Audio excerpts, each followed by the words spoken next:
All right, Kiss Army, welcome to the KissFAQ Podcast. Thank you for giving us your time today and letting us into your head. I hope we don't do any damage. This is a Kiss-related podcast by the board, for the board. We hope that you enjoy.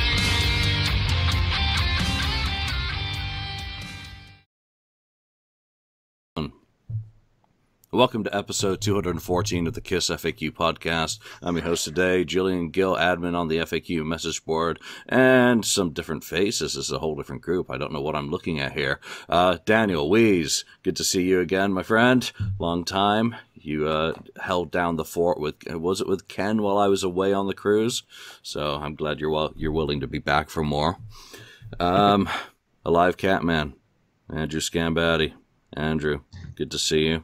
Good to be here. Thanks for having me. Yeah, I tuned into the podcast Rock City live on Wednesday to hear you talking about your trials and tribulations and drama. We'll get to you on that in a second, just for anyone who did not tune into that. And of course, Ken, 69th Blizzard. Thank you, Ken. Hey, good morning. All right, so, yeah, let's just start off with the trials and tribulations of a documentary filmmaker, because shit does indeed happen. You were on Podcast Rock City. I guess that was set up before the video got... Yeah, so it's funny. I set up a bunch of podcasts that I'd be appearing on to talk about Greatest Show on Earth before it was taken down, because if you guys don't know, it was up for about a month before anything happened. As soon as I said that it was mine, we had a surge in views, which was awesome, and people were loving it. And then all of a sudden, it was gone. Less than 7 days after I said that it was mine, it was gone.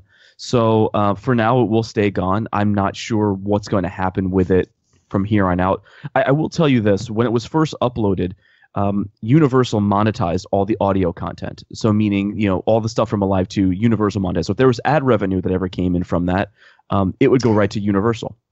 Which is fine. So I thought, okay, cool. They monetize it. There's going to be ads, and that's just how it's going to be. So I assume, Julian, that you and I share a similar experience from someone who wanted to drag our names through the dirt, and I think that that's why Greatest Show on Earth was taken off of YouTube. My opinion. I have no evidence. It's just all speculation. Yeah, it certainly will be. And you know what? Universal got their 26 cents. You know, for monetizing that video. No, it's probably more like 125 for 30,000 views, but you know, whatever the case, you know, if you missed it, let me just say it was really, really good. It was a very entertaining watch. I thoroughly enjoyed it. I think you did a fantastic job with the concept. We obviously have a FAQ episode with you when you talked about it beforehand. Yep. That goes into a lot more detail. So, you know what? Mission accomplished, I say. You had 30,000 people view it. The vast, I mean, 99% of the feedback was positive until once you put your name out there. And then none of that feedback counts after they know who it is. The anonymous side of it was really fun to watch, the reaction to it, because it was a very positive thing that people said, if Kiss had done this in 1978, I would have loved it on the big screen.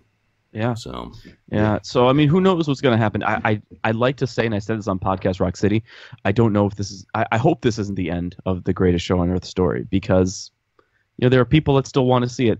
I won't be uploading it. I won't be distributing it. That was never what it was about for me. I never wanted to do anything like that. I just wanted someone to enjoy it as much as I did putting it together. So there you go. Very cool. All right, let's move on then. Today, you know, we are at the anniversary of his passing, regardless. Yes. Thank you for the correction. But, you know, let's just go around with everyone's favorite memories of Eric Carr as, you know, the first one that comes to your mind right today. And mine is a very easy one. It is the bombastic introduction to King of the Mountain off Asylum, which was, of course, my first Kiss album. And, you know, after watching the videos for Tears Are Falling and All Night back in December '85 when I became a fan, going into Kmart and buying that album, slipping it into my cassette deck. I didn't have to wear headphones, fortunately. Pressing play. And everyone who was a fan at the time will remember that bombastic introduction to King of the Mountain coming through the speakers, and I was just floored by it.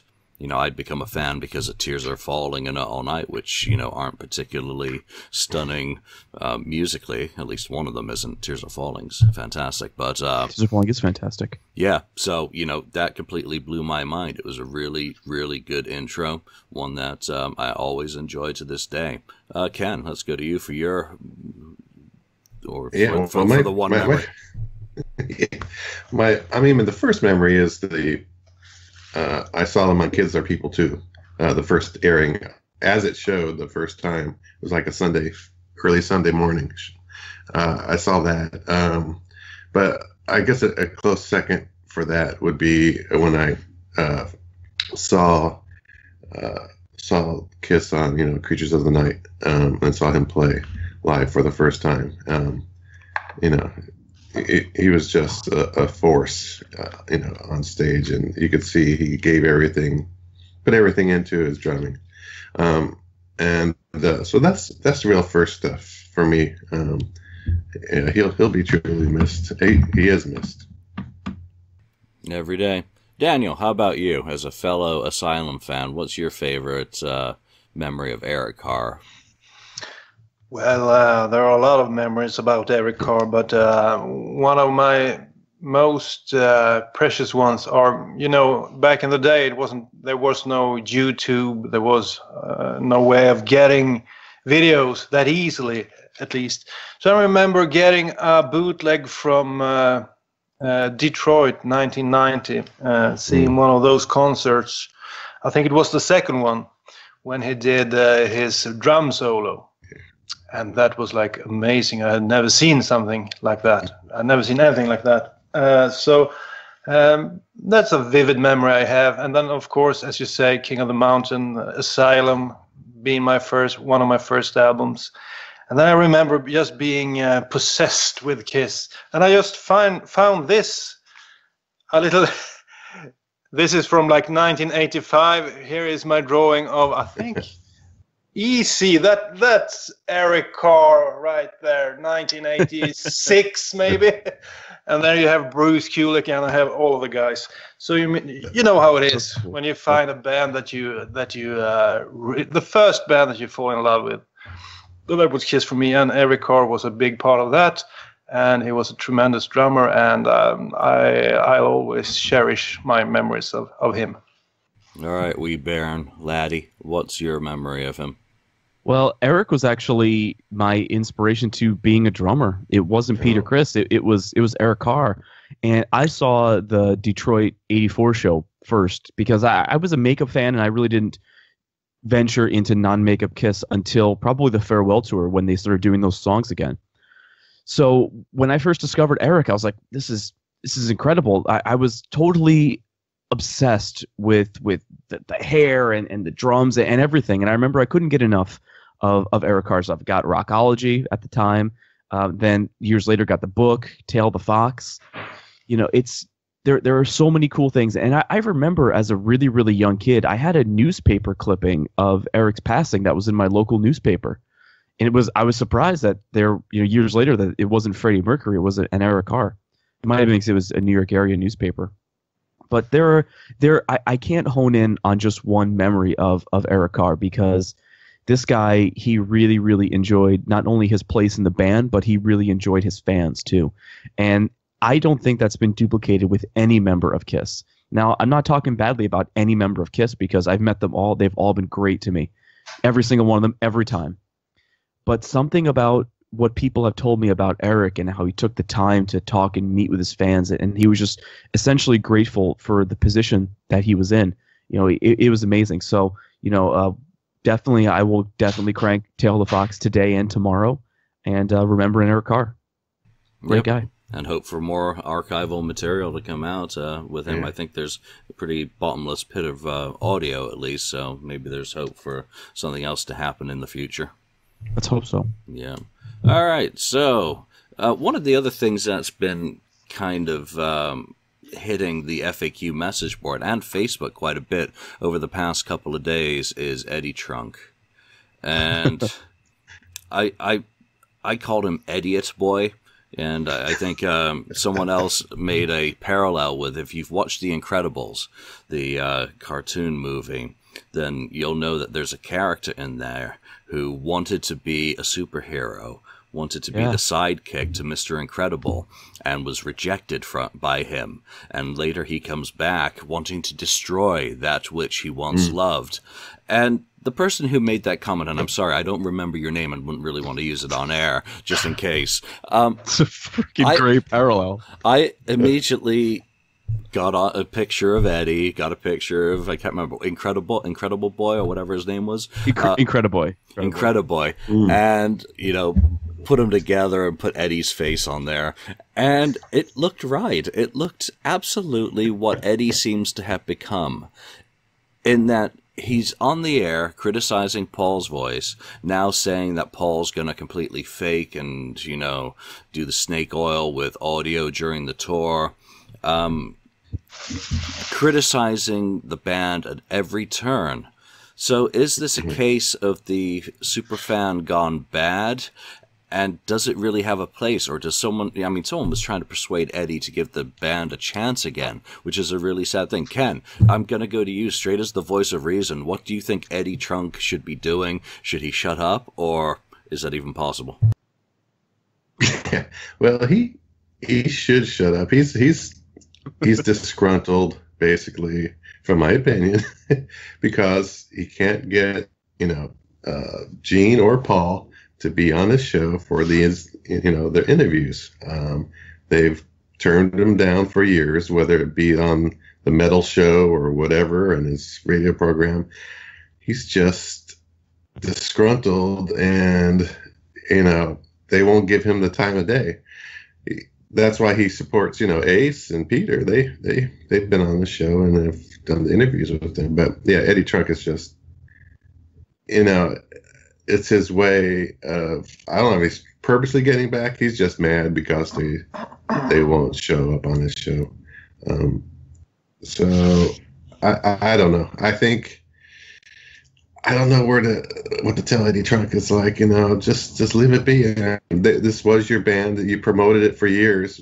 All of a sudden you're gonna, go against them just because they won't do something, a favor for you. It's just, let it be. Let it be. Yeah, I can't get Gene and Paul either, but get out of here. But my kids. Yeah, that's okay. Don't worry. Yeah, but I don't start shouting like an angry kid about it and, start insulting them. I still love the band. I always will love the band, whether or not they give me the time of day. I totally understand that as someone who does things commercially outside the realm of Kiss, that they are not going to give me any time of day, because why should they? Why they probably already think I'm monetizing off their backs in some way, so they're not going to give me that additional push. But Eddie, I think, is in the same boat, even though he's a personality, that he needs them because that will bring viewers and listeners to whatever he does, and he forgets about the goodwill. I actually do enjoy Eddie. I think a lot of what he does really keeps rock and roll alive and relevant and pertinent, even if he makes too much of it, in my opinion, about himself. He always seems to be able to inject himself into a story, but those of us who talk a lot, how often do I just did the exact same thing talking about Gene and Paul in my experience, so I do the same thing Eddie does. Other podcasters do the same thing whenever you do talk. But I think he forgets that he needs them way more than they need him. And insulting them and basically show me on the dolly where the bad boys hurt you, Eddie, really gets a bit old. It really is unfortunate. Daniel, what's your take on this as someone outside of the States listening to these clowns? Well, I have to, first of all, I want to say that I've always enjoyed a lot of Eddie Trunk's stuff, especially that metal show. I think was a brilliant show, and I always enjoyed the interviews and the way it was put together. I think it's such a shame that it went off the air. I think it was a great show. And basically, he's a fan of the originals, and later on, he was also a fan of of the Eric Carr era and Eric Singer era. But then something happened when they put Ace's makeup and Peter's makeup on Eric and Tommy. Since that day, he's been brutal to the band. Even back in the early 2000s, it was the same. And now when the band is actually starting to show some wear and tear, I mean, they were good through the 2000s, but now you can see that, you know about Paul's voice and age. That's all it is. But I would say I would like to see him, pay a little bit more respect to the band, as they are, in most people's opinion, respected veterans. And you don't go out and say, well, hey, look at Mick Jagger, he looks like an old fart. He is, that's the whole thing. So and it seems like he's almost enjoying himself a bit too much, these days when he actually can't say. I mean, it's like he enjoyed understanding that Paul had backing tracks, and finally he was correct, and the whole band is a scam and all that. So I think he has just went overboard. Hopefully he will, take it easy on the band, because they're old, but in my opinion, they should be treated like the respected veterans and that they are, and they have contributed a lot to the rock and roll history and music scene. So I think he has went completely overboard lately. Yeah, I think he lacks empathy for the band that he professed to love, and also his experience in the industry and working with Ace and knowing his human frailties. Same with Peter, who he's had on the show, not in recent years though, but certainly previously. He's forgotten, or seems to willfully be forgetting, what has happened to many rock stars who maybe have overstayed their physical capabilities. The Coverdales, the Vince Neils, the talk about them. That's a bad about them. Yeah, so there's very few. I mean, Andrew, I'm almost afraid to go to you on Eddie Trunk, but well, let me tell you something about Eddie Trunk. I used to listen to him every Friday and Saturday night growing up. Eddie Trunk to me always reminded me of home. I discovered so much music because of Eddie Trunk. And those Kissmas specials that he did in the 90s and the early 2000s, man, those were freaking awesome. I still go back and re-listen to them. I know years later the Merry Kissmas special was just, a glorified playlist of Kiss songs. But, man, let me tell you, Eddie Trunk, for me, shaped a lot of what I like and what I listen to in music. That was it. This was before the YouTubes. This was like the early internet chat days, and he's on Friday Night Rocks on NEW. I always loved Eddie Trunk, and I was a huge Eddie Trunk supporter. I don't really like what he's become now. I think he could take his own advice and listen to how excited he was back then when he was talking about not only Kiss but talking about music.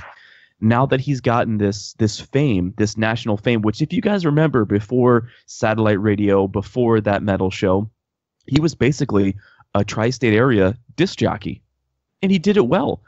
I have nothing bad to say about his legacy. Nothing. He really worked his way up the reins.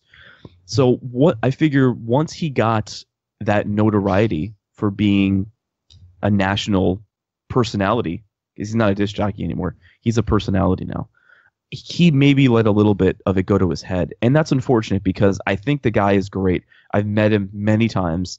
I've stood outside his radio station in New York City many times to meet Peter, to meet Ace, to meet all these other people.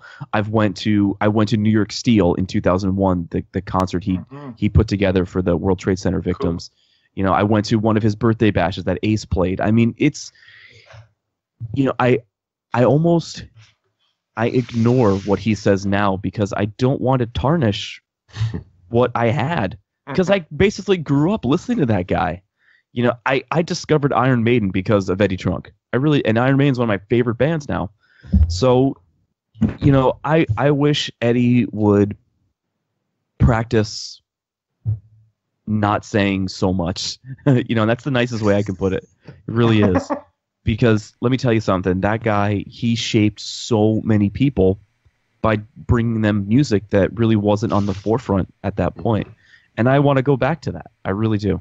I really do. But you have to keep in mind, he's always been honest about what he thinks. And this is the way he thinks about Kiss. And saying that they are okay if he doesn't feel like they are okay wouldn't be right either. So he's sort of he has become a sort of a grumpy old man himself.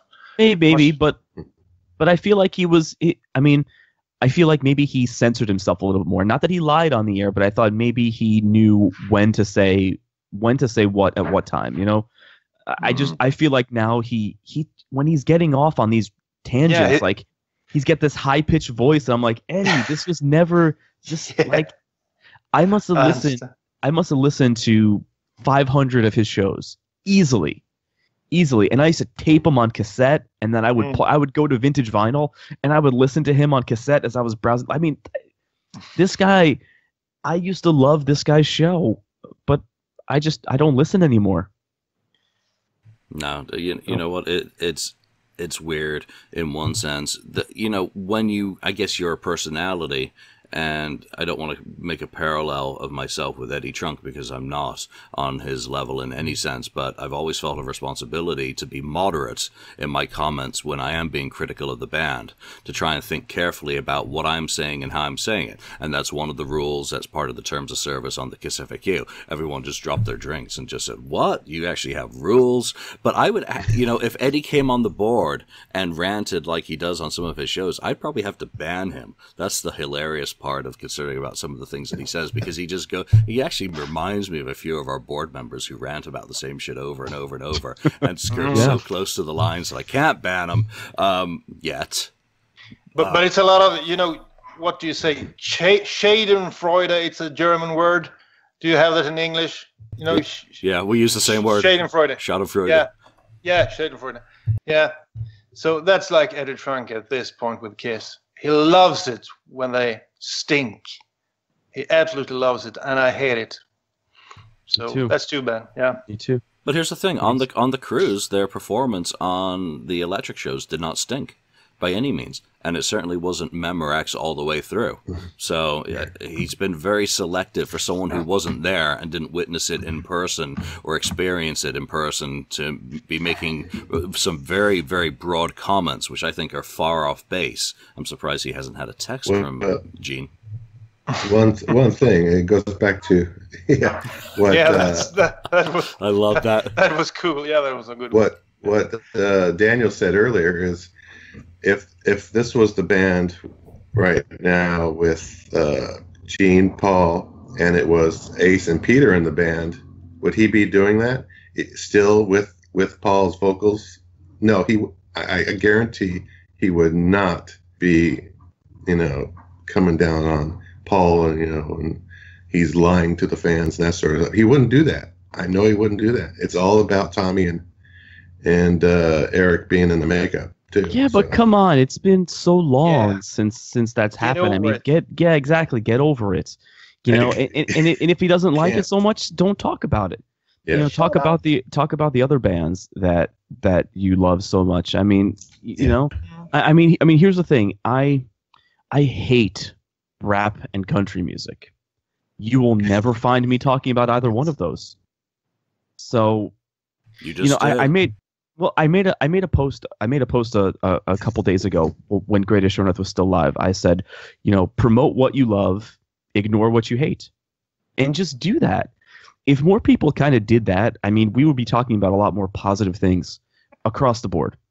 Yes, I know satire's funny. Yeah, see, there you go.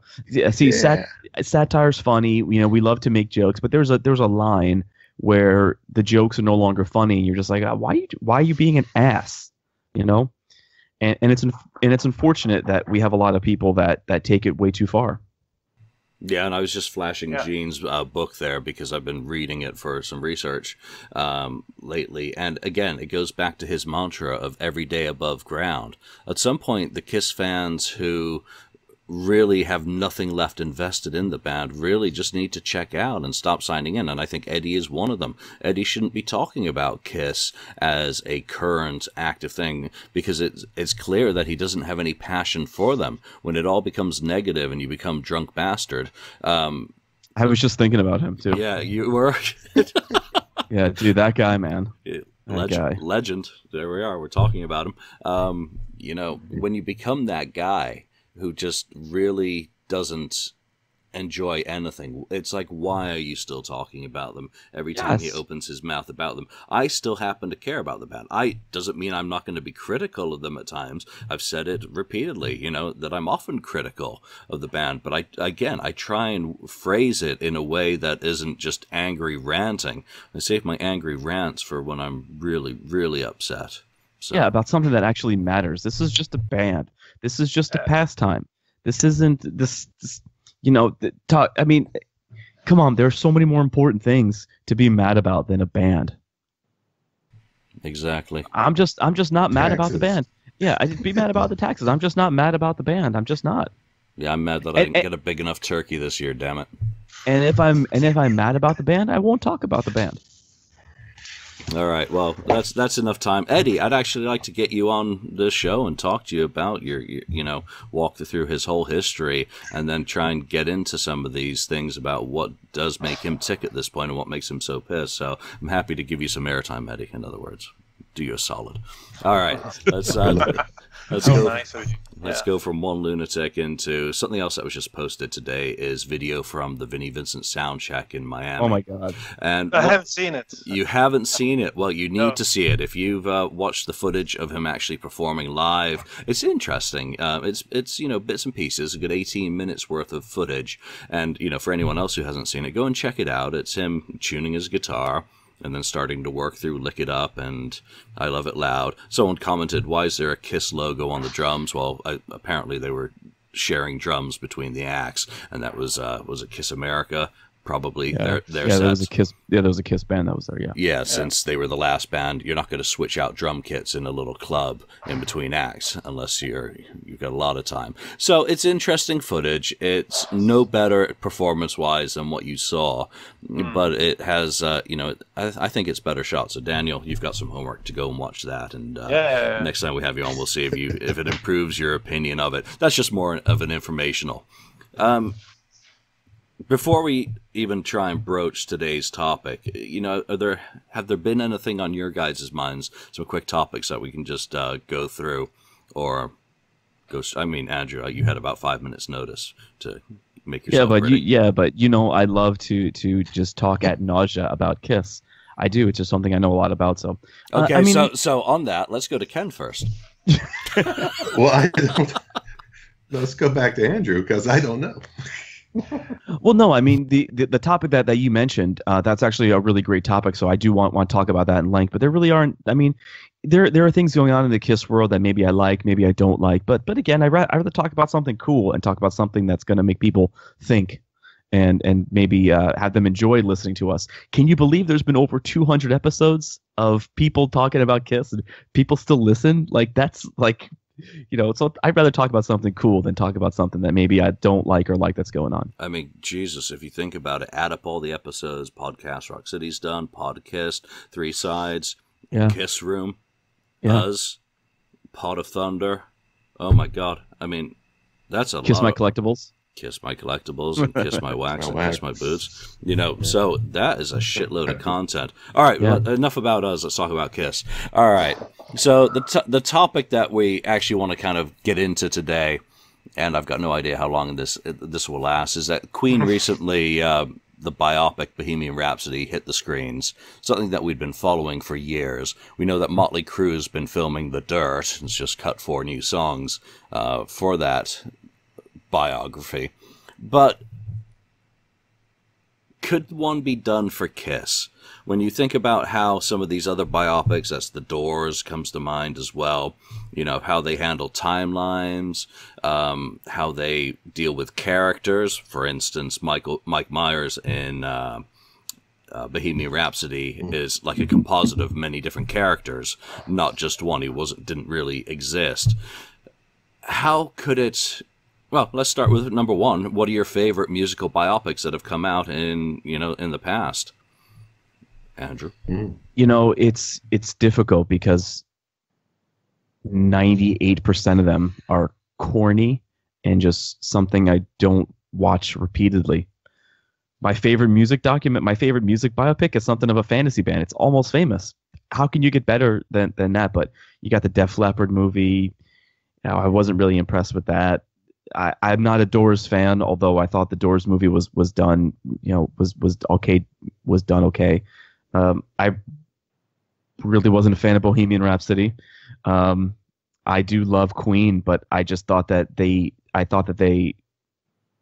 ignored too many things and took too many liberties when making the movie. But it's a weird thing. It's something that, because if a band's going to be in the running for a biopic, you're going to have a huge history. And how do you cram a huge history into a 2.5 hour movie? It's difficult.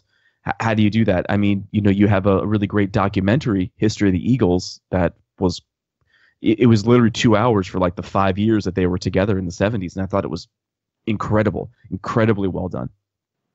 How do you do that? How do you hire actors to do certain things that aren't going to make it cheesy? How do you do that? It's really difficult. So I always stray away from biopics because so many of them are bad. Okay. It's just my opinion. Fair enough. Daniel? Well, it's hard to create a film that covers a band or a sport.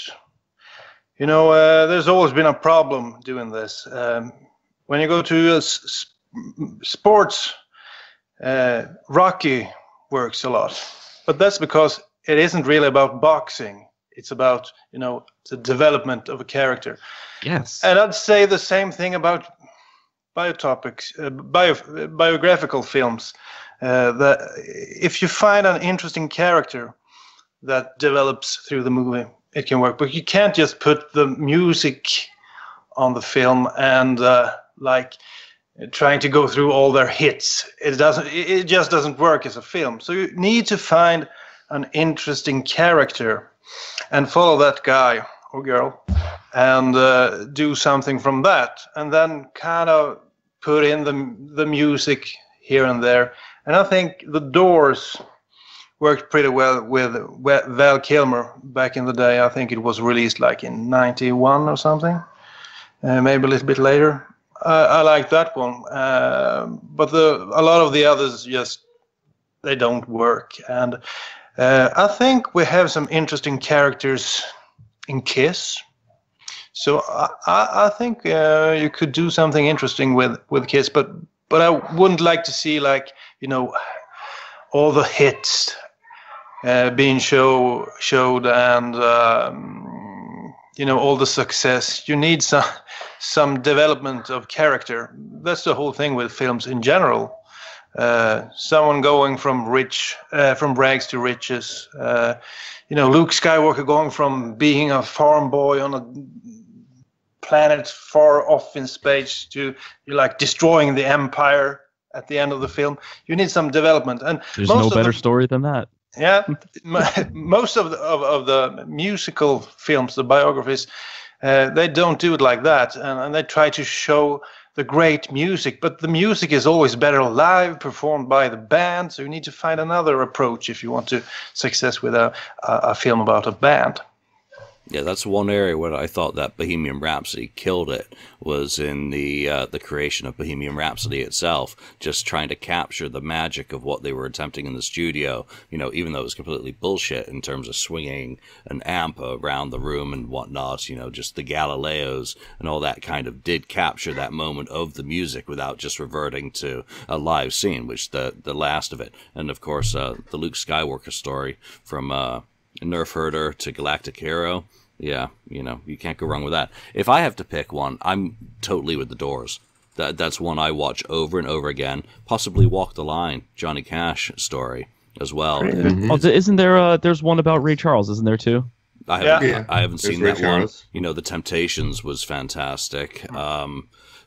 Def Leppard I looked forward to, but I just worried about it in much the same way I'm worrying about the Motley Crue one, in that the characters didn't look right. I was afraid that they were going to focus on certain areas and completely ignore the rest. I was also worried that there wasn't enough of a story that could be told about Def Leppard other than a car crash to really make it interesting. And yeah, it really didn't work. It was just like cookie cutter. So, you know, if I have to pick any music related movie that I watch a lot, then it's The Doors and Spinal Tap. But you can't call Spinal Tap. That's awesome. That's real, isn't it? It's the most realistic of anything that's been done, probably because it is, you know, taking the piss all the way through. So. Yeah, well, see, I want to talk about something that Julian, you shared. I found this in some of the documents that you shared with the esteemed colleagues on the podcast, and I wasn't aware of this initially, and I got this up here because I kind of wanted to talk about it a little bit because it's super interesting with what our topic is today. It's called The History of Kiss, and it looks like notes that Gene actually made to go to Bill or to go to someone else to create a Kiss biopic at that point. And this was done looks like in 1979. Yeah, 79. You know, and some of the notes, like I read through this, and like I said, I didn't become hip to this till maybe 6 months ago. And he just kind of lists off what he kind of wanted to do and like how he wanted to do it. And like I'm reading through this. I mean, like, well, first of all, it's almost to the T as to what Greatest Show on Earth is. And I tell you, I swear I didn't hear that. I didn't read this. Show shots of New York City that made it possible. Skyscrapers, subways, lights and sounds, theater district. Oh, hello. That's the intro of Greatest Show on Earth.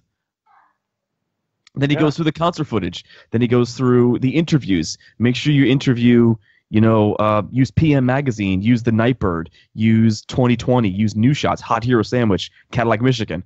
I used all that stuff. It's so... I'll tie this back to what we're talking about now because I think if they made a biopic about Kiss, I think it would only work from 1972 to 1979. And I think it would kind of be like it would be a rise, a fall. It would be a rise and then a fall and then what's next. And I think you would have to almost end it on a sour note. You would end it on the band losing popularity from Phantom, and you'd have them building up to this, oh, I hope this is going to be great, and then maybe it ends as I Was Made for Loving You is climbing up the charts. You know, something like that. You know, make it a story. But there's no way you're going to be able to tell a Kiss story in 2 hours. You can't. But I think if you focused on them being a New York City band, and maybe you don't follow, maybe you take it a totally different direction. Maybe you don't follow Kiss. Maybe the story is told from Bill Aucoin's perspective, or maybe the story is told from Gene's mother's perspective, or maybe it's told from an outsider's perspective. So that way, you know, the band is a main focus of the film, but you have another story, like someone is following the band, you know, something like that. Just it would need to be different. So, and I'm probably going to write a script about it now. So, you know, it just yeah. When I thought about it, to me, there's only one possible main character to me. Gene Simmons. No way. Gene is too boring. Paul is too boring.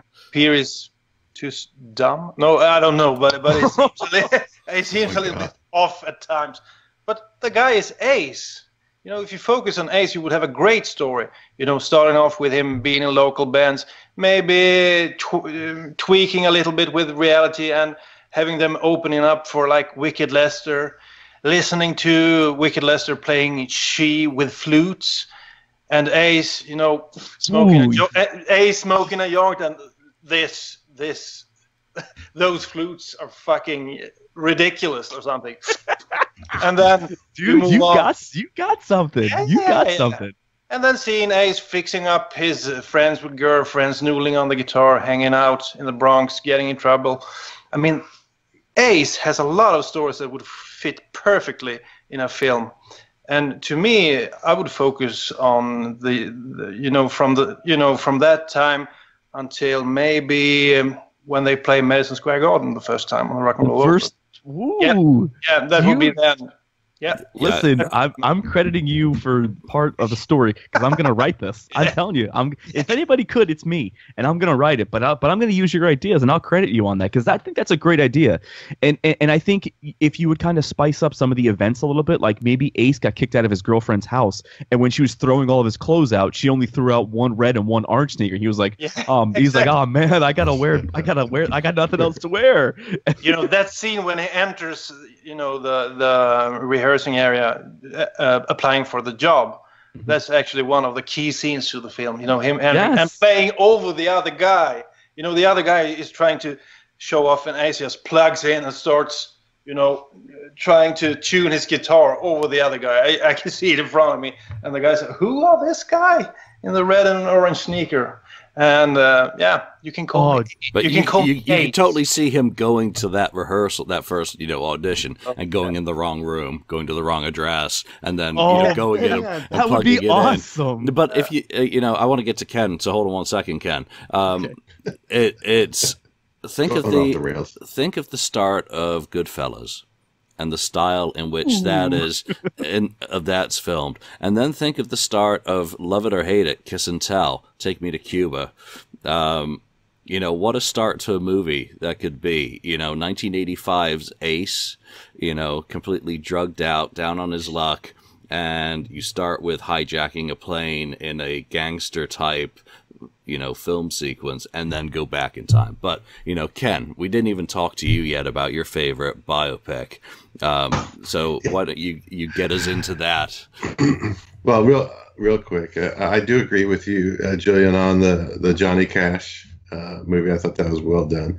I always go back to that. It's funny, as I always go back whenever it comes on, like Access TV. I watch that Beach Boys one. I forgot about that. It's some goofy, but it's pretty good. They do a pretty good job of it. And then there's been attempts at certain Elvis ones. There was this one series, I want to say it came out in the 90s. They created a series. It's like from Nashville to Memphis or something like, or Memphis to Nashville, I think it was called, something like that. It was very beginning of Elvis's, beginnings, and it went up through that when they're even on tour. They're going truck or car and going from show to show to high schools and stuff like that. It was fantastic. It was a TV series, and it got canceled.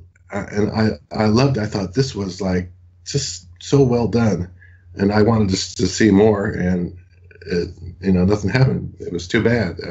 I thought that was really great. So as far as Kiss, I think you have to do to me, I would recommend a Netflix type series if you're going to do get the whole kind of from beginning to end, more or less. Though I would say that you either, in my mind, there's two ways to do it.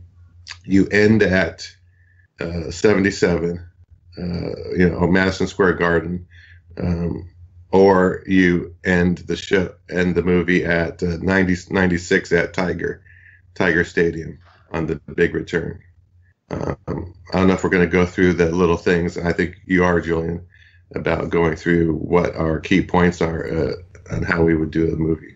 Yeah, we will get there. And I mean, the first question, I guess, that we've kind of already answered is, would a Kiss biopic even be possible? Or would it be a pointless endeavor? And what I was thinking along those lines is that has already been mentioned, that you couldn't do the whole of Kiss Tree. You'd have to leave out Bruce. You'd have to leave out Tommy and Eric Singer, and probably Eric Carr, other than thinking about it while you guys have talked, particularly Daniel and Andrew.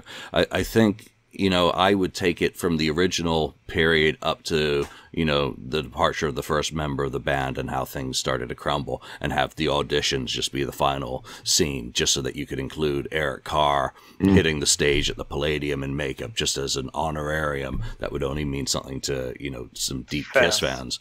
But other than that, it has to be the original's era. I like the idea that it focuses on one of the people's stories.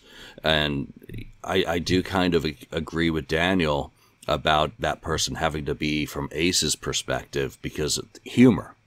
and the things that you laugh about are just so important. And Gene being so the straight. Laughter would be a killer in the film, Yeah, his laughter would be such a good thing to have in certain areas, in scenes. He'd be like, "Hey, Mom, I'm gonna audition for this band," and then he's like all excited. He's like, "All right, I got it." And he knocks on the door, and he opens the door, and it's like a folk band. He's like,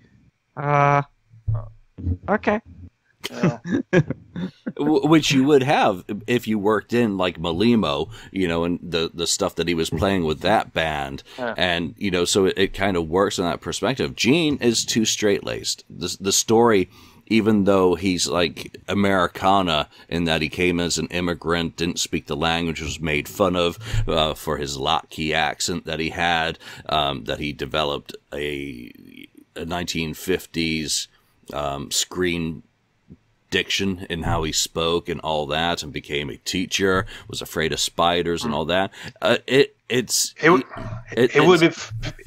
would be perfect in the role of the bully in the band, telling Peter, "You're illiterate, you can't read, you can't write, you can't even write a song, you piece of," that would be his role to me in the Yeah, but they would never let that happen. But if you have Kiss producing this film, it would be a total disaster. Paul and Gene would be the heroes, and everything else would suck. You need an external, Well, producer. what you can do, you can kind of use parallel. You can kind of start out the story with Ace, and Ace is really struggling, but then almost like a split screen, you then go to in the same room, you go to Gene, Peter, and Paul, and their band is I don't want to say climbing, but their band is looking like it's going to be taken to the next level, and they're like, well, we need something more, we need, or so you have Ace, getting kicked out of his girlfriend's house. She throws him one red sneaker, she throws him one orange sneaker. Then the next scene is Gene, Paul, and Peter. They're auditioning for Epic Records, where Peter's brother threw up on the guy's.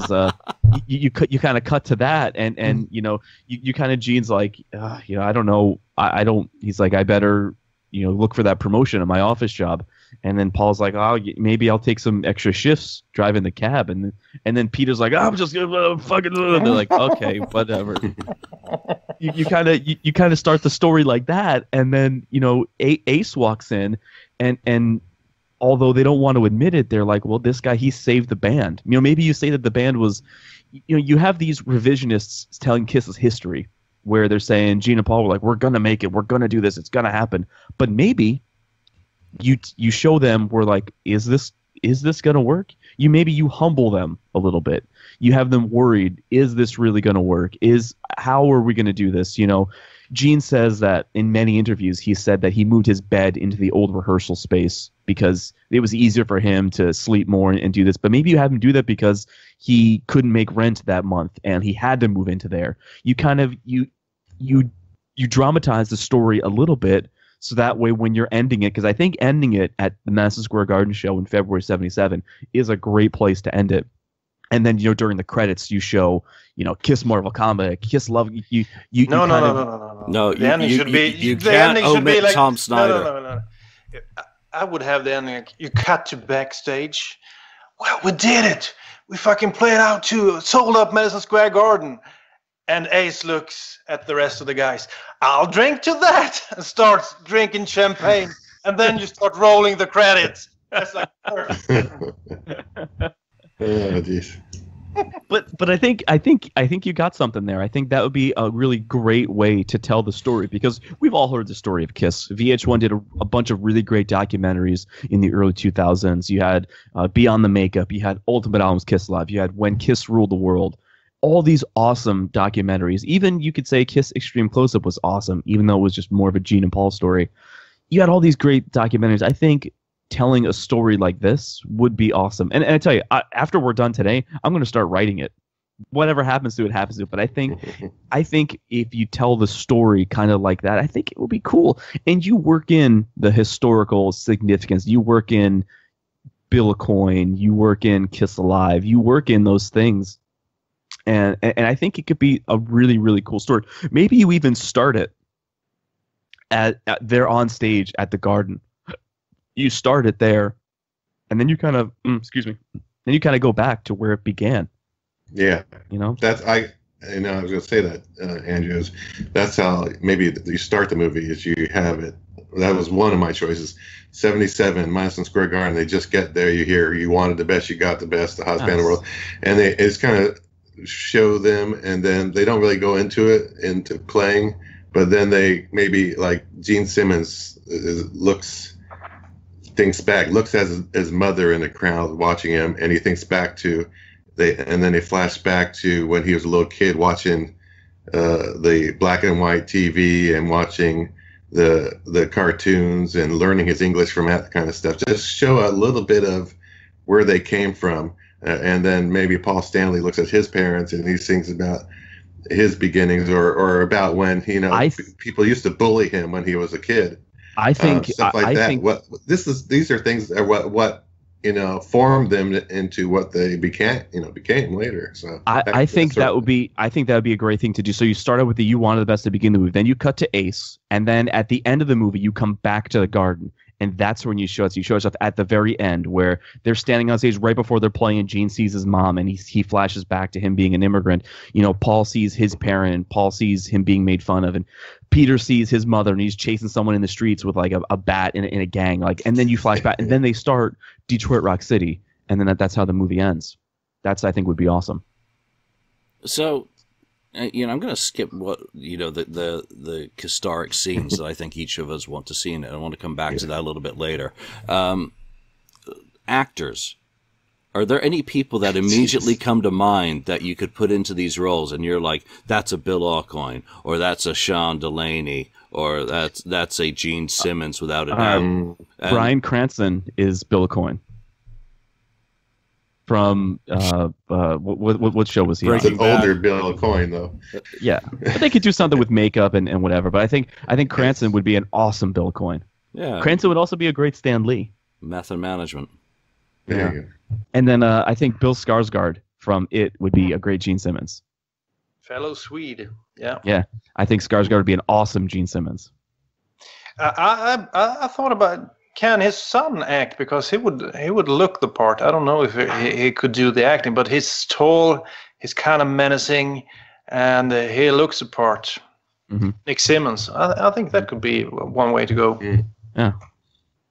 But I don't think Paul's kid could play Paul. No. You need a handsome guy. Actually, I disagree.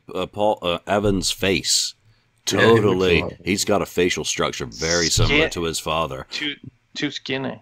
Yeah, but Paul, fought that battle in the 70s, and what they could do with Evan, if he could act. I mean, because his face, it would almost be too ironic to have Nick and Evan playing the leads, and that would just really screw everything up in some ways, because then it would never get away from Gene and Paul, because those two actors or two people are in that role. So it would totally torpedo the movie in that sense. I can't think of anyone who could play Ace. I would say someone like James Franco. Maybe he's a bit too old now, but a guy like James Franco who can do all of be crazy, be fun, everything. Oh man, if James Franco would do that, it would be the best, because it would be a great Ace. I remember seeing him in The Disaster Artist playing Tommy Wiseau. Dude, that would be freaking incredible. Incredible. That series they did a few years back. What was it called, about Freaks and Geeks? Oh no. No, I mean the series about how hookers went into porn. Well, I have to look it up. Yeah, please. While you look at that, the Deuce. Oh, the Deuce. Yeah, it's a series. And James Franco plays two parts in that, I think. One crazy guy and one sane guy, and he can just be anything. But someone like James Franco would be a great Ace. I completely agree with you. To me, I'd rather have more unknown actors, kind of like Bohemian Rhapsody. Except for Rami, or he's known. Well, remember the original casting of Freddy was supposed to be what's his name from Sacha Cohen. Sacha Cohen, he was supposed to be the original guy. I don't think that would have worked at all. But anyway, I think you get unknowns. The guys that they got surprisingly looked like the like Brian May and and the bassist and so on. It was uncanny. Poor really. guy, poor guy. The bassist, whatever his name is. Deacon.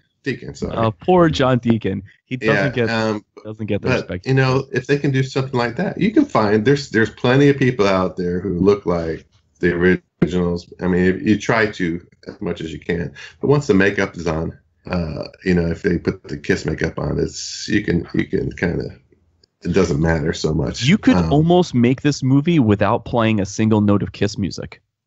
Almost.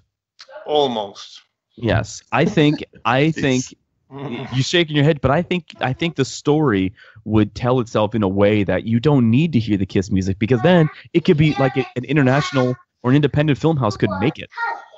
Can't license Kiss music; it's $1 million a song. Sorry. It's kind of like, though, that, you know, you need the soundtrack. It's like the Kiss concerts. You need the soundtrack of their music to go with the show. I mean, it's just all part of it. You have to have it. Man, I want to make this now, because I think if anybody could do it, it could be me. And I think, man, you got the gears turning in my head, because I think it would be so cool to do something like that and to tell it. Okay, you're gonna exaggerate certain things. You're gonna sensationalize things a little, but I think it's gonna be. I think if you make it real and make it funny, non-Kiss fans and just music lovers would be like, hey man, this is cool. This is on the streets of New York. You know, you're looking at the New York City paper, and the New York Dolls are the big, and Kiss is like, well, we're gonna be that one day, you know. Yep. Daniel just popped away. Oh, you're back. Yeah, I don't know what happens. It's the second time. Yeah, so being thrown out. We'll see what happens. So let's go around, you know, and come up with some of the key scenes that you feel should be in the movie. And Andrew, I'll be going to you last to give the other guys a bit of time to talk. But what are the things when you think of Kiss's history and it possibly being represented on the movie screen? You know, with how Bohemian handled the Queen scenes, you know, they didn't stay away from some of the things that we might consider edgy, and that's mainly Freddie's sexuality. They didn't stay completely rooted in Live Aid. They didn't stay safe. They did a broad, you know, selection of the kind of the things everyone knows. And even though I was sitting there during the movie going, that's wrong, that's wrong, that's wrong, that's wrong, artistic license will come into play. Ken, you know, what's, you know, like the first couple of scenes that you think have to be represented in a Kiss biopic? Have to be. Well, definitely them being discovered, or, you know, making the flyers and Bill Aucoin showing up at the show, at one of their, you know, club shows, that sort of thing.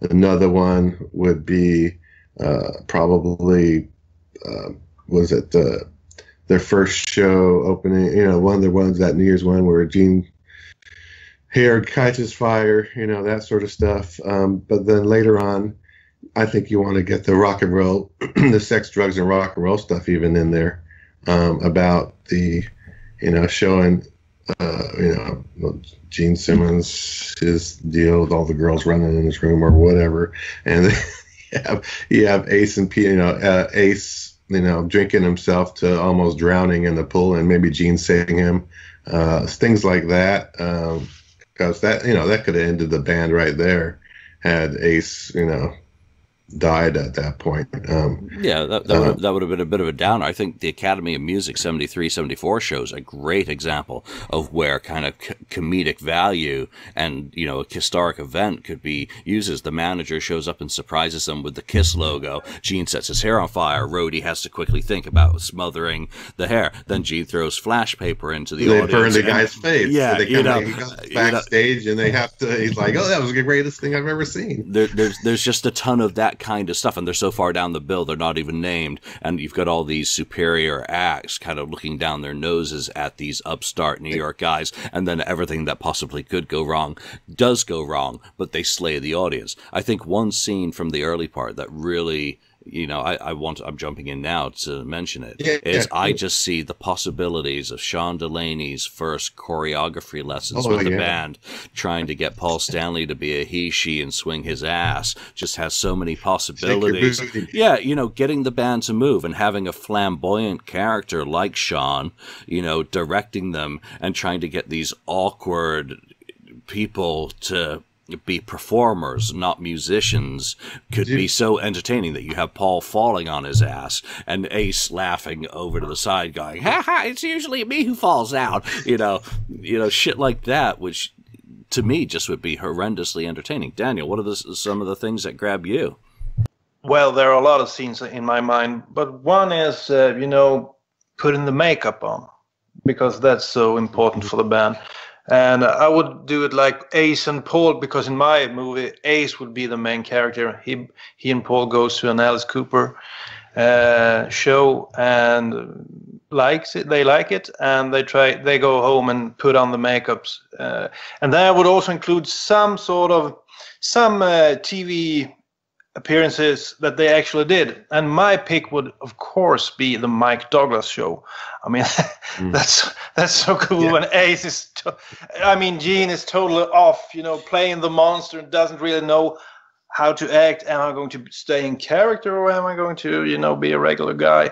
And then him going backstage and like sweating. And the guy said, that's the last time you'll do an interview alone. Let's put some other guy in front of the camera next time. And then you move on to, disastrous reviews in the papers, that classic ad with, these guys shouldn't stop. They stop working because they won't be around in a few years. That's a good one. And all the things with parents won't come and see us, and then you would just have a close shot on Gene, and he says, perfect, with a sneer. We're not here in it for the parents. We're in it for the kid. In it for the kids. So something about the makeup and how it develops, and them being hated, and then you will follow them, to Madison Square Garden. All right, Andrew, you've been so patient. Go. I have a really, really awesome scene that I have in my mind, because I would want to hit all the historical things, but I also want to tell the story. So one of the scenes that would be in my mind, it's Ace. He's in his house. His makeup is still half on. He's sleeping, and his mother's like, excuse me, Paul. And he kind of looks up, and he's so tired. He's been on the road for so long, and maybe you put like a little thing at the bottom. You says days on the road 68, days home 1, and Ace is still living with his parents, and they're like, excuse me, someone named Bill LaCoin is on the phone with you. And then Bill's like, Ace, I tried to call Gene, but his phone's disconnected, and Peter was rampant away, but we gotta get down here. We got this, just something along those lines, where if we're gonna make Ace the main character, you make it so that way someone had to communicate with Ace. Gene's phone was shut off, or Paul's out driving a cab, and Peter thinks everything's a conspiracy, so he doesn't pick up the phone. And so he had to call Ace, because Ace is the guy that's still living at his parents' house. So they get Ace on the phone. They're like, Ace, you gotta come down here. And then you go. What I would do is I would take all of the key moments in history, and I would kind of add humor to them, and I would make it in a way that you could tell a story that not only revolves around Ace, but maybe also revolves around the other three guys too.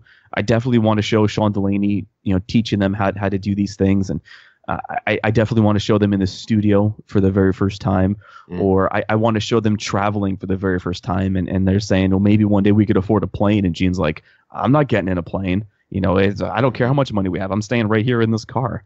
You go over those little things. There's so many things that you can do, but I wouldn't want it to be like a straight lace serious film, because I think it wouldn't be successful if you did it that way. I would want to add humor to it, and I would want to sensationalize certain things. Gene saving Ace when he was drowning in the pool, I definitely would want to talk about that. Or you want to talk about how in the southern states they were looked at as homophobic or whatever. You kind of go into that, or you go into the makeup thing, or there are so many little events that I would go into.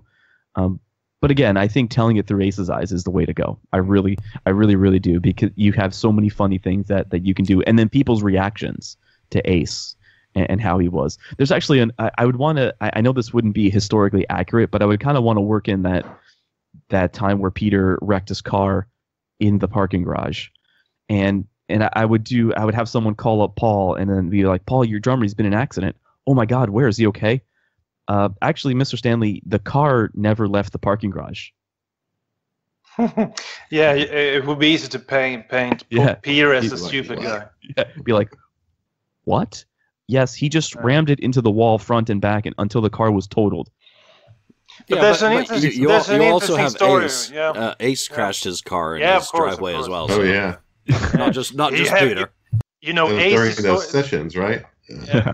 But that's why Ace should be the focus of the film, because there are so many stories. Him talking about being from a different planet, seeing UFOs, being abducted by aliens. I mean, he has all the stories, and following him through. Some of you mentioned, I think you mentioned Elvis, the documentary about Elvis. I think it was Ken, yeah, and that's a perfect parallel. Ace has said that he met Elvis. But he doesn't even remember it, and that's a perfect scene. and in the beginning, you could have Paul, driving people to the garden. He always tells the story, he's driving people to the garden, and they're going to see Elvis. So that scene is somewhere in the beginning, and then Ace meets Peter. No, not Peter. He meets Elvis, and he doesn't even remember it. And by the end, they play the garden, and Elvis, dies. So Elvis could be part of the film. Weren't they going to do a movie? I thought they were going to do a movie on Cadillac. That whole thing that happened at the school. They could do a whole movie of. It could be about the school. It could be about the whole thing about how Kiss came there. Yeah, their team started winning when they put on the Kiss makeup and the whole thing. That kind of a thing, inspiration kind of thing. Listen, that happened at that school. No one here is tied to Cadillac more than me. I've played Cadillac. I've met all of the officials in Cadillac that were part of that. I thought, and listen, crucify me for this. That's a terrible idea for a movie. Who's your main character? Who's your main character? You have one event, and the event. Listen, don't get me wrong. The event is awesome, but you're going to make a movie about a high school football team and how they started playing music to start winning. Just for some reason, for me, that's not a story that's not going to move anything. I'm going to see them and be like, yeah, okay, yeah, so that's cool. There's nothing. There's no journey that happens. The team was winning in 1973. Then they were losing in 1974, then winning again in 1975. Or maybe I got the years wrong, but the team was winning, then losing, and then winning again. There's not really a coming-of-age story out of that. You're going to follow a bunch of high school kids from the 70s and in a high school football. It'd be terrible. It's a terrible idea for a movie. It's awful. But we need to talk. Yeah. Maybe that's why they didn't do it. Yes, because someone they were going to do it. They were. Oh, okay. Yeah. It's a terrible idea for a movie. Terrible idea. But and that doesn't. I take nothing away from the people in Cadillac or the people that helped put that on. That was an awesome event, and the way that they brought the whole town together for one singular event was awesome. Yeah, it would play a role in any movie about Kiss. It would be a scene that know. I've got you guys a gig. Where's it going to be? It's a high school. Yeah. I thought you said no more high school auditoriums, Bill. This one is special, guys. This one is special. But we're gonna fly there, and I've got a helicopter. But here's one of the scenes that I think could be really entertaining. We talked about it already. Ace really trying to find the audition, because if you read, I think it was in Kiss and Make Up that Gene talked about that they had a black guy show up, they had an Italian guy with an accordion show up, and just that kind of assembly line of the wrong guy showing up, leading into the scene where Bob plugs in and plays fantastic rock and roll lead right in the correct vibe, and having Ace then come in and play on top of him, even though Bob says it doesn't happen. Artistic license allows you to go with the legend over the reality. Or maybe Bob just doesn't want to admit that it happened. So whatever the case, I think you could have so many funny guys coming in, like vertically challenged people who can barely hold their guitar. You really could turn it into something very Spinal Tap-ish and have the humor. And again, have people laughing and having Gene going, next, or wouldn't it be funny though? Wouldn't it be funny though if while Bob is playing and they've already played a song with Bob and they're like, this is the guy, and then Gene is kind of talking to Peter, going, "Do you think we could put a wig on him?" And they're like, "I think if we put makeup on him, look like Bozo the Clown right now." And they're like, "Yeah, we can't do that." Just play up on that a little bit where they're doing it aside, and Gene is drawing a wig on him, going, "That might work." And then Paul like, "What if there's a strong gust of wind? The wig's gonna blow right off." And they're like, "Yeah, that's probably right." One other scene I think you have to put in there, and I think maybe this is part of that Madison Square Garden, beginning or ending of the movie, whatever, is where Gene and Paul or whoever, I think, they get their tickets for the show and they walk through the crowd. And they actually go through the crowd and people don't recognize them. And right before their huge 4-night, sellout at Madison Square Garden, where they always said they wanted to play. I mean, that is just... what? That's cool. The opening scene. The opening scene is shots of the New York City streets, and then as you get closer to Madison Square Garden, you see Kiss tonight. You see people wearing Kiss shirts, and then you see two guys dressed in high-end clothes. Yeah, high-end regular clothes. Like they're wearing they're wearing all kinds of funny stuff. They hand you the tickets. They walk through the crowd, and you're following them, and all you're seeing is the backs of their heads. Yes. And then as they finally get backstage, they go, "Gene, Paul, your guys are on in 90 minutes. You need to get into makeup." Mm-hmm. That's how you start. Exactly. That's how you start. That's freaking. Then you go back to the beginning. The hair on my arms is standing up. Yeah. That's incredible. That's because what you can do is, as you're going through the crowd, you can focus on groups of people to show that at the time Kiss was a phenomenon. You can show teenagers, you can show adults, you can show kids, you can show older people who are probably their parents, but you don't know that. And you show the diversity of the crowd at that time. And then maybe you show you show groupies, you show news crew at the same. People just wanted to get a glimpse of Kiss and they couldn't. Yep. That's the way to do it. That's the way to do it. I think we have time for one more scene each that we think is mandatory for being in this movie. And again, a lot of my stuff is focused on humor. And I think the Cream photo shoot of 1974, where they were tricked into not wearing their makeup and getting busted, could just be done very comedically, almost slapstick. Just to really make fun of how naive these guys really were at times so early on in their career, even though they're breathing fire and blowing stuff up on stage. Could be very entertaining. Daniel, what would be one last scene that you say has to be in this movie or you're not going to go see it? Well, there are a lot of scenes, but I think we have to throw Peter a bone, We've been pretty harsh on him. And you need some sort of turning point in the movie, They are struggling. They're trying to get famous, and the albums are tanking.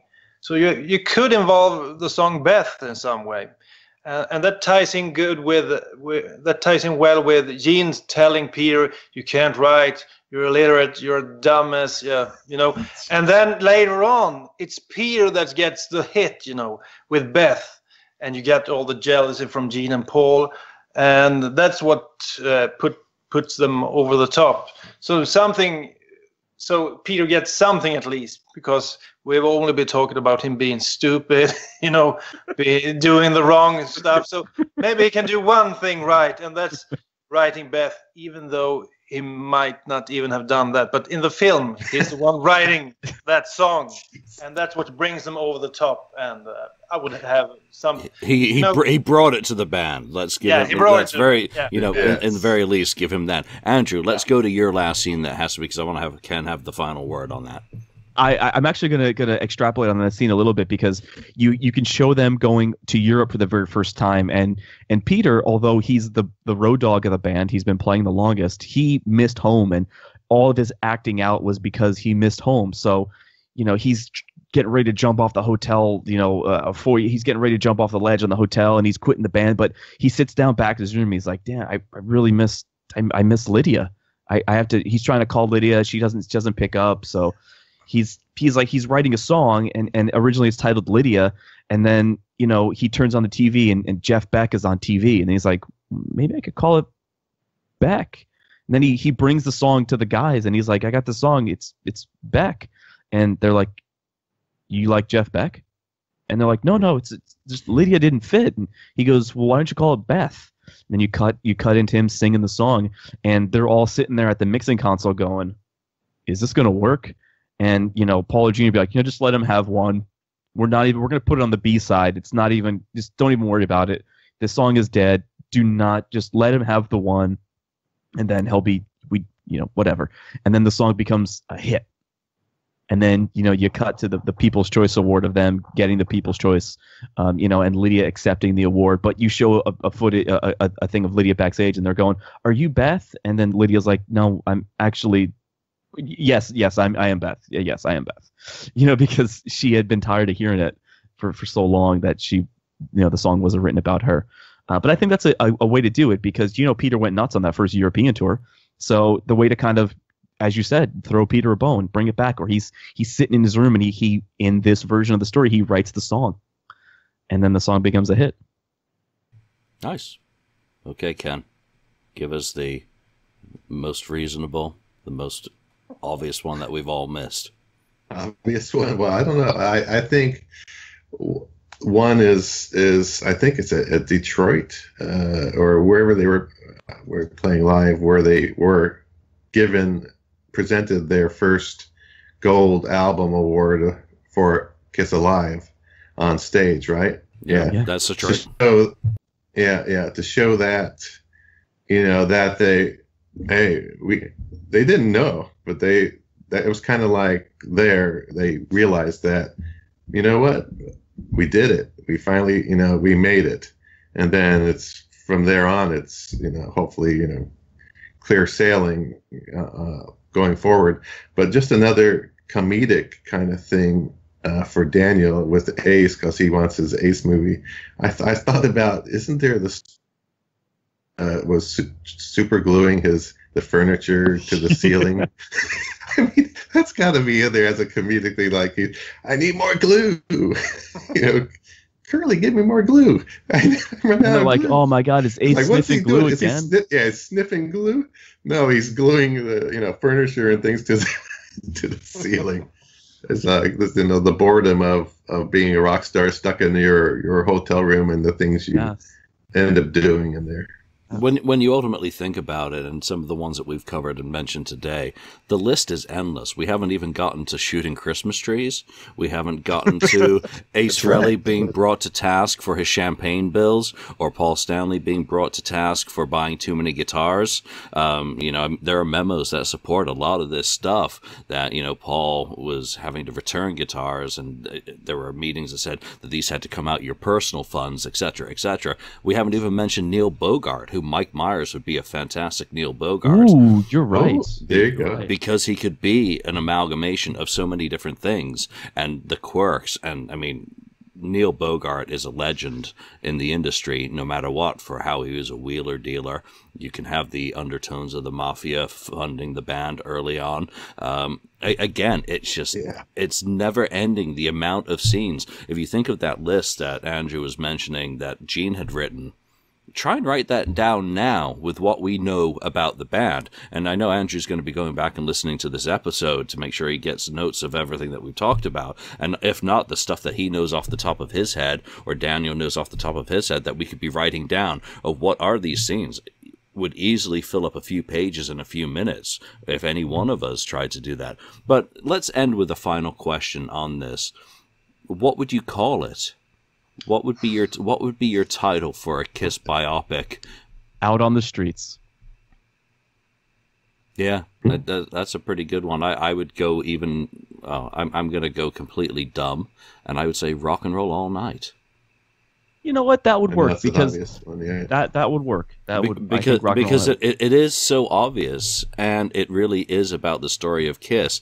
Is what did they want to do? They wanted to rock and roll all night and party every day, or go shopping at least, or shout it out loud or something like that. That's a good one as well. Shout out loud's a good one too. Daniel, knock us out. Well, you can pick any song from the early days. Nothing to Lose, Strange Ways. And Nothing to Lose is a good. Cold Gin, if it's about Ace. There you go. Actually, you know that one again. Or Hard Times. Nothing to lose. Shout it out loud. if you were going to pick song titles for it, I mean, really do kind of work. Out on the Streets doesn't quite, that's more like a homeless hooker story. That's been done, yeah. It's I really like Nothing to Lose. I mean, again, because... Even though the book is called... They had nothing to lose, right? Well, because the book is called that. Okay, it's a spin-off, yeah. Yeah, and again, that's another scene in the book. Gene, what's this song about? Oh, no. The back door, yeah. All right. I think we can leave it there, but, that's a good way to end it. Yes. Yeah. We'll end it at the back door. But, for everyone who's been... made it this far through this episode, what are some of the critical scenes that you think have to be included were Kiss to do a biopic? What are the ones that you would most like to see, and how would you like them handled? We've talked about the comedy of the auditions, or some of the drama, Ace's glue sniffing, car crashes and whatnot, but what are the ones that you want? And also, what are your thoughts on any of the other topics that we've touched on today? Eddie Trunk, should he just give up on Kiss and go away, or does he continue to rant like an angry lunatic? So, for now, from Andrew, from Daniel, from Ken and myself, we thank you for listening, and we'll see you next time. Bye. Drink Gene Simmons soda. It did. Yeah, I'd put up an ad for it on the episode, Andrew, but I'd get flagged for copyright violations, and I'm tired of that. Would you really, though? Thank you for spending time listening to the KissFAQ podcast today. All sales are final. There are no refunds. If you'd like, look us up on Facebook or come over to the KissFAQ message board and discuss the topic we've broadcast today. Don't forget to rate us on iTunes, Spreaker, or wherever you've listened to the show. We hope you'll join us again.